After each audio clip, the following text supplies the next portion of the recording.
तुम मुझे खून दो, मैं तुम्हें आज़ादी दूंगा। ये कैसी बात हो गई भाई? यहाँ तो पीसफुल रेजोल्यूशन की बात चल रही है। अंग्रेजों से जरा तमीज से थोड़ा बतिया के उनको निकालने की बात चल रही है, और यहाँ एक क्रांति बजाने वाला फ्रीडम फाइटर आता है और क्या कह रहा है?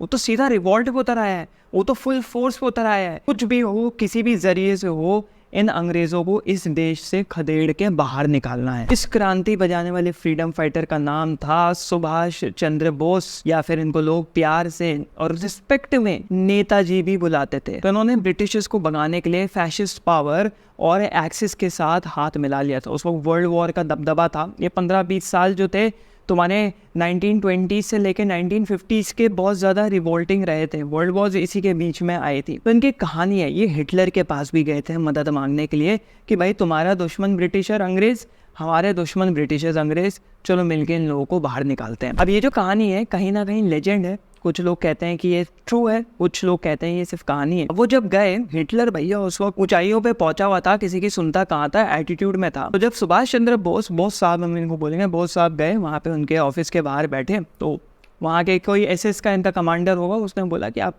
बैठे हैं यहाँ पे, अभी आता है हिटलर। अब ये बैठे हैं 2 घंटे निकल गए, 3 घंटे निकल गए। अब वहाँ पे बोस साहब, क्योंकि इन्होंने जर्मन भी सीखी हुई थी, इनको जर्मन भी आती थी, ये बैठ गए अपने न्यूज़पेपर अखबार पढ़ने बैठे। हिटलर आया, वो सामने से आके इनके निकल गया। ना ये खड़े होके उसके पास गए, ना वो इनके पास आया। अब ऐसे ही बहुत दिन तक चलता रहा। वो आमने सामने आते, एक दूसरे को देखते और रास्ता काट लेते, कोई किसी से कुछ बोलता नहीं। नहीं, दोनों को ईगो पे आ गई थी बात। एक दिन क्या हुआ, वो अखबार पढ़ रहे थे सुभाष चंद्र बोस, तो हिटलर आया। हिटलर ने उनको देखा, पीछे गया सुभाष चंद्र बोस के, और शायद बोस ने उनको, हिटलर को उस वक्त तक देखा नहीं था, बस ये देखा था एक प्लेटून आया है पूरा नाजी लोगों का। हिटलर जाके उनके पीछे खड़ा हो गया और बोस के कंधे के ऊपर हाथ रखा। तो बोस बोलते, और हिटलर क्या हालचाल? तो हिटलर हंस के बोलता कि भाई तुम्हें कैसे पता कि मैं हिटलर हूँ? उसने कहा कि पूरी दुनिया में बहुत कम लोग हैं जिनके पास इतनी हिम्मत है मेरे कंधे पे हाथ रख सके।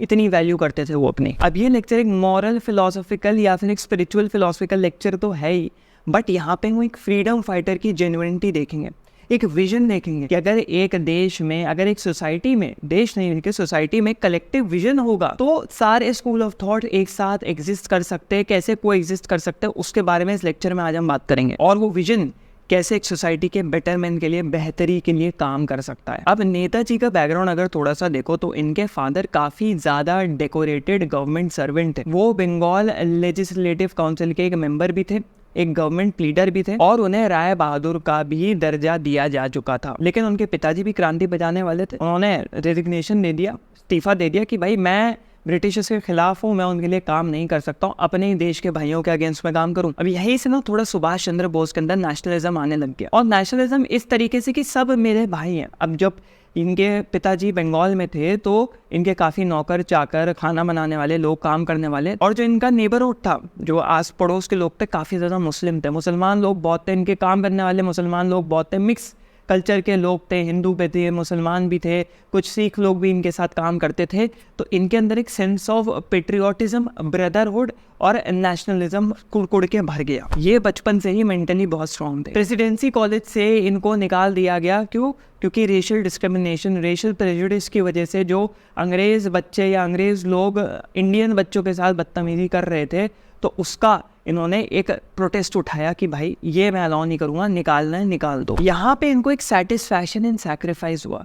इतना ज़्यादा सैक्रिफाइस हो रहा है, पढ़ाई से निकाल दिया गया, नौकरियाँ नहीं मिल रही हैं, लोग गाली बक रहे हैं, लेकिन नहीं भाई मैं अपने देश के लिए खड़ा हूँ, उससे बड़ी चीज़ मेरे लिए कुछ नहीं हो सकती, वो सोच के ये अपने को तसल्ली देते थे। ये I am working for a far greater cause. अब ये स्वामी विवेकानंद और श्री औरबिंदो से काफ़ी ज़्यादा इन्फ्लुएंस है, उनकी आइडियोलॉजी से काफ़ी ज़्यादा इन्फ्लुएंस है, उनको अपने पक्ष में हमेशा रखने की कोशिश करते थे। सिविल सर्विस में ये थे, लेकिन उसका भी इन्होंने सैक्रिफाइस कर दिया, और सैक्रिफाइस करके ये पॉलिटिक्स में चले गए, नेशनल पॉलिटिक्स में चले गए, फ्रीडम मूवमेंट का पार्ट बन गए।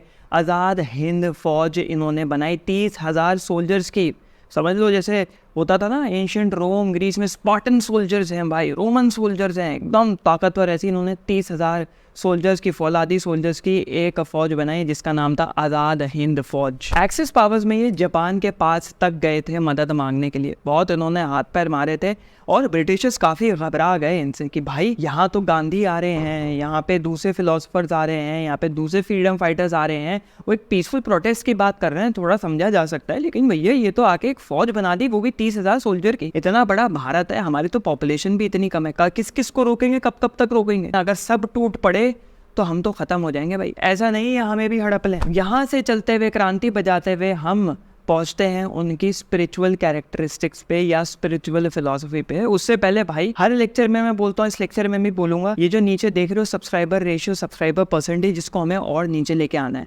जितने ज़्यादा सब्सक्राइबर होंगे उतने ज़्यादा मेरे पास रिसोर्सेज होंगे, उतना बेहतर लोग होंगे, जितने लोग होंगे उतना बेहतर कंटेंट आ पाएगा, क्योंकि मैं सिर्फ कंटेंट पे फोकस कर पाऊंगा। तो तुमसे इतनी रिक्वेस्ट है, एक सब्सक्राइब कर दो, लेक्चर अच्छा लगे तो लाइक कर दो, जिससे 10 लोगों तक और पहुंचे। ये सब भैया बोलना पड़ता है। अब इनकी स्पिरिचुअल कैरेक्टरिस्टिक्स कुछ ऐसी थी कि इनके पेरेंट्स काफ़ी ज़्यादा डीप रिलीजियस लोग थे और इस डीप रिलीजन में उन्होंने अपना धर्म कभी नहीं छोड़ा। हमेशा ये दूसरों की रिस्पेक्ट करते थे, दूसरों की रिलीजन्स की रिस्पेक्ट करते थे। बहुत ज़्यादा इन्फ्लुएंस थे श्री औरोबिंदो से, स्वामी विवेकानंद से और भी थिंकर्स और फिलोसफर से ये बहुत ज़्यादा प्रभावित थे। इनकी spiritual philosophy character development, character building philosophy थी कि भाई वर्ल्डली डिजायर्स में मैं नहीं पढ़ूंगा, गलत कामों में नहीं पढ़ूंगा, मटेरियलिज्म में नहीं पढ़ूंगा, मोह माया है ये सब, हमें इससे दूर रहना है। एक सेल्फ कैरेक्टर को बेहतर बनाने की कोशिश करनी है हमेशा। एक अंदरूनी मुक्ति के बारे में इन्होंने बात करी, ब्रह्मचर्य के बारे में बात करी, सैल्वेशन के बारे में बात करी और ह्यूमैनिटी के लिए अपनी जिंदगी त्याग दो। सबसे इंपॉर्टेंट, सबसे ऊपर इन्होंने वो रखा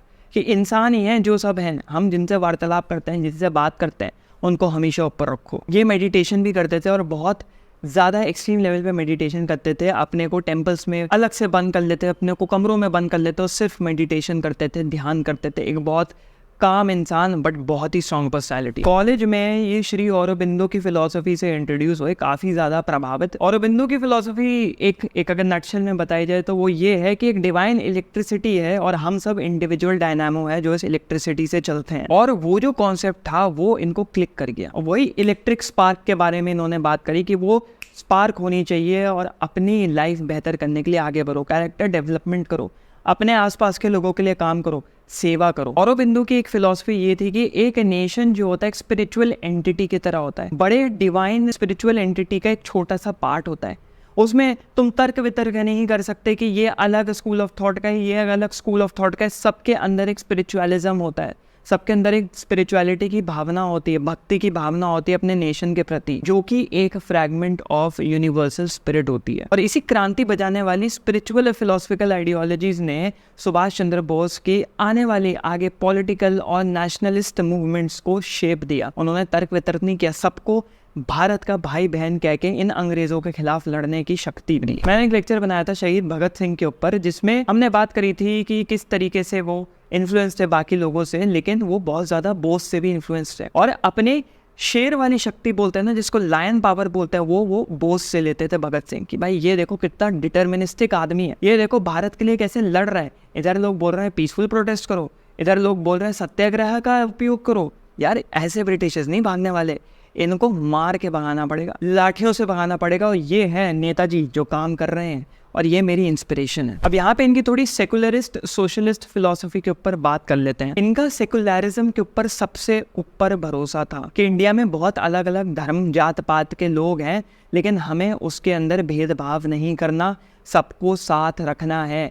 India is a nation which को एग्जिस्ट, अलग अलग स्कूल ऑफ थॉट्स के लोग, हम लोग एक साथ एग्जिस्ट करते हैं और अभी भी एग्जिस्ट कर रहे हैं। तो कम्युनलिज्म किस चीज़ का, नीचा किस चीज़ का दिखाना है? तुम नीचे हो, मैं ऊपर हूँ, तुम ऊपर हो, मैं नीचे हूँ, सब मिलके रहो, एक दूसरे की रिस्पेक्ट करो। सोशलिज्म पे बहुत ज़्यादा भरोसा करते थे कि रीडिस्ट्रीब्यूशन ऑफ वेल्थ, एक इंसान के हाथ में अगर वेल्थ चली जाएगी तो वो देश खत्म हो जाएगा। अगर देश को आगे बढ़ाना है, देश की तरक्की करानी है, तो वेल्थ को, पैसे को डिस्ट्रीब्यूट करो, इक्वालिटी लाओ, एक इगैलिटेरियन सोसाइटी बनाओ। इगैलिटेरियन मतलब इक्वल राइट्स, इक्वल वेजेस। इनका नेशनलिज्म गंदा वाला नेशनलिज्म नहीं था कि इसी तरीके के लोग इसमें एग्जिस्ट करेंगे, एक ही जुट के लोग यहाँ पे एग्जिस्ट करेंगे। इनका नेशनलिज्म था कि सारे लोग, सारे कल्चर, सारे रेस, सारे बैकग्राउंड के लोग एक साथ एग्जिस्ट करेंगे और यहाँ पे equal distribution of rights, opportunity और पावर होना चाहिए। एंटी इंपीरियलिज्म ये इम्पोज करते थे लोगों के ऊपर कि अगर ब्रिटिशर्स को भगाना है तो इनके पीछे भागना छोड़ दो, इनकी चाटना छोड़ दो, फेंक दो इनको उठा के, खुद पे खुद ये भाग जाएंगे। तुमको सोशल एंड इकोनॉमिक जस्टिस चाहिए तो भाई एंटी कॉलोनियल बनो, एंटी इंपीरियलिस्ट बनो, इनका सामान यूज़ करना छोड़ दो, इनको खदेड़ के भगा दो, इनकी दुकानें बंद कर दो, तभी ये यहाँ से जाएंगे। पीपल्स वेलफेयर के लिए काम करते थे। अगर एक देश को तरक्की करनी है तो उसकी कोई भी सरकार है उसको पीपल्स वेलफेयर के लिए, लोगों के हित में काम करना पड़ेगा, जनता के हित में काम करना पड़ेगा। वो नहीं करोगे तो एक देश ग्रो नहीं कर सकता। यहाँ पे एक छोटी सी कहानी है दिखाने के लिए कि नेताजी कितना ज़्यादा मौन थे अपने देशवासियों की मदद करने में। उनको हाउस अरेस्ट, कलकत्ता में हाउस अरेस्ट में रख दिया गया था 1941 1941 में। वो हाउस अरेस्ट से भागते हैं, छुपते छुपाते किसी तरह वो 1500 मील दूर पेशावर पाकिस्तान में जहाँ वो पहुँचते हैं। ऑब्वियसली पाकिस्तान उस वक्त भारत का पार्ट था, तो वहाँ पे उनको जर्मन इंटेलिजेंस के लोग मिलते हैं और फिर वो अपना आगे जर्मनी जाते हैं, just to fight for India, just to fight for his people. तो ये दिखाते हैं उनकी स्ट्रैटेजिक थिंकिंग कि किस तरीके से वो सोच पाते थे कि भाई मेरे को भागना है और वहाँ पहुँचना है, वहाँ मुझे जर्मन लोग मिलेंगे, ऐसे में वहाँ से बच के निकल लूँगा, थोड़ा सा आइडिया लग जाएगा। 18 अगस्त 1945 में जापान इन्वेडेड ताइवान में इनका देहांत हो गया। क्यों? इनकी प्लेन क्रैश कर गई। उसके पीछे भी बहुत कॉन्स्पिरेसी थ्योरीज है कि अंग्रेज़ इनको नहीं आगे बढ़ता हुआ देखना चाहते थे, तो कुछ प्लेन में मेल फंक्शन किया और वो क्रैश कर गए और अपने इतना उनका शरीर जल गया था कि वो वहीं पे उन्होंने अपने प्राण बखेरू हो गए। ये एक चीज़ है। बहुत सारी थ्योरी है। कुछ थ्योरी ये है कि वो असल में मरे नहीं थे, बहुत अलग अलग कंट्रीज़ में उनको देखा गया, लेकिन उन्होंने अपने को भेस बदल के छुपा के छुप के कोशिश करते थे। उनको भेस बदलने का बहुत शौक था।